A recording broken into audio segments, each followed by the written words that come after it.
लेकिन प्रभु ने अपने चेलों से क्यों पूछा, तुम मुझे क्यों क्या कहते हो?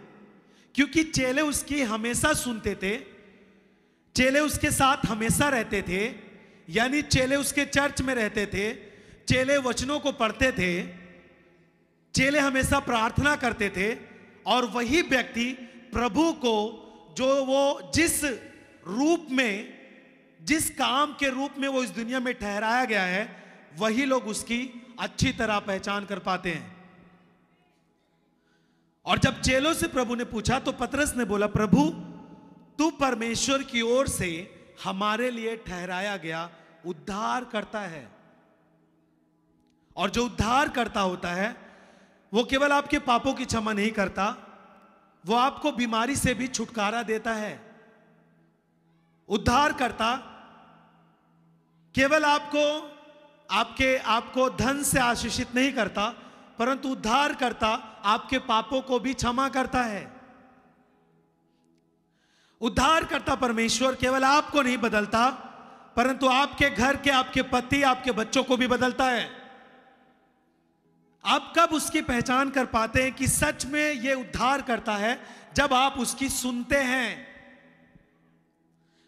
और आप ध्यान दें कि जब तक आप मसीह यीशु को सही अंगीकार नहीं कर पाते हैं, तब तक आप एक कमजोर विश्वासी बने रहते हैं।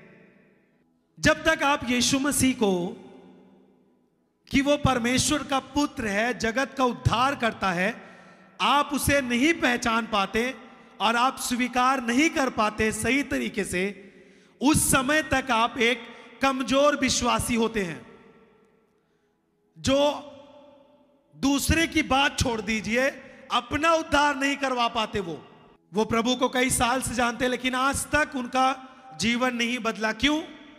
क्योंकि वो प्रभु को उद्धारकर्ता के रूप में नहीं पहचान पाए हैं। आज बहुत सारे क्यों बदल जाते हैं लोग?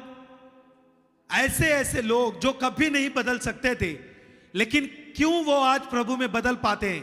क्योंकि वो पहचान कर पाते हैं कि जगत का उद्धार करता वही है, वही मुझे सामर्थ्य दे सकता है इस परिस्थिति से छूटने के लिए, और वो चीजों को प्राप्त करके आजाद हो जाते हैं। Hallelujah, hallelujah. उद्धार की चीजें आपको जब प्राप्त करनी है, आपको उद्धारकर्ता को पहचानना होगा, आपको सच्चाई को जानना पड़ेगा।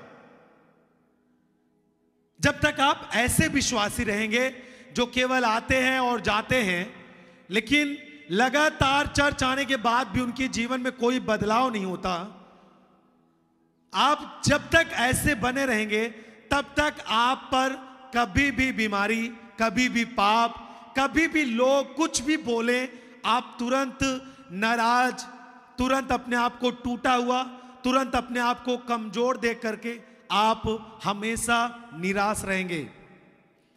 लेकिन जब आप अपने उद्धारकर्ता को पहचान कर लेंगे, जब आप मसीह को सही से पहचान पाएंगे, मैं आपको बताता हूं, आप उसकी सामर्थ्य को भी अपने जीवन में हर जगह देखने पाएंगे।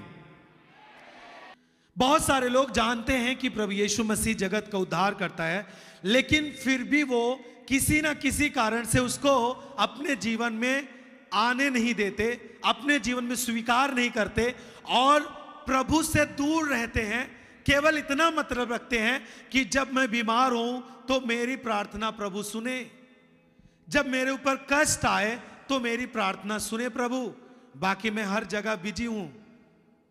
इसका मतलब यह है कि आपने सही से उद्धार को नहीं पहचाना है। आप अपने पापों में लिप्त हैं, आपने उद्धार को नहीं पहचाना है। आप नशे करने में लिप्त हैं, आपने यीशु को नहीं पहचाना अभी तक। जब आपको मालूम है कि प्रभु यीशु मसीह हमें छुड़ा सकता है, तो आप उससे क्यों नहीं बोलते? जब आपको मालूम है यीशु मसीह बहुत सारी गवाहियों में प्रभु ने किस तरह एक पापी व्यक्ति को बदल दिया, उसके स्वभाव को बदल दिया, आप सुनते हुए भी क्यों उससे नहीं बोलते कि प्रभु मुझे भी बदल, मैं भी बदलना चाहता हूं? क्यों आप उस पाप को नहीं छोड़ना चाहते? आप उद्धारकर्ता को सही तरीके से पहचान करने की जरूरत है। लोग क्या कहते हैं यीशु मसीह के बारे में, मैं उनकी बात नहीं सुनता। मैंने खुद पढ़ा है, मैंने खुद अपने जीवन में अनुभव किया है, उसकी सामर्थ को देखा है। इस कारण से मैं समझता हूं कि यीशु मसीह कौन है। लोग बोलते हैं यीशु मसीह ये है वो है, लेकिन मैं जानता हूं कि यीशु मसीह मेरा उद्धार करता है। बहुत सारे जवान लोग जो अपने पाप में बिजी हैं, जिनको सत्य के काम थोड़ा भी नहीं पता, वो बोलते हैं चर्च पाखंड है। जो पाप करते हैं, खुद जो पाप में बिजी है, वो बोलते हैं चर्च पाखंड है। लेकिन मैं जानता हूं, प्रभु के अनुग्रह से जवान लोग जानते हैं, आप में से हजारों लोग जानते हैं कि यीशु मसीह कौन है। आप लोग क्या बोलते हैं यीशु मसीह के बारे में, वो कोई भी बात आपके ऊपर प्रभाव नहीं डालनी चाहिए। आप खुद अपने अनुभव से, अपने जीवन में उसकी सामर्थ को, उसके वचन को पढ़कर देखें। आपके जीवन में आप खुद बोलेंगे यीशु मसीह कौन है, वो मेरा उद्धार करता है। आमीन।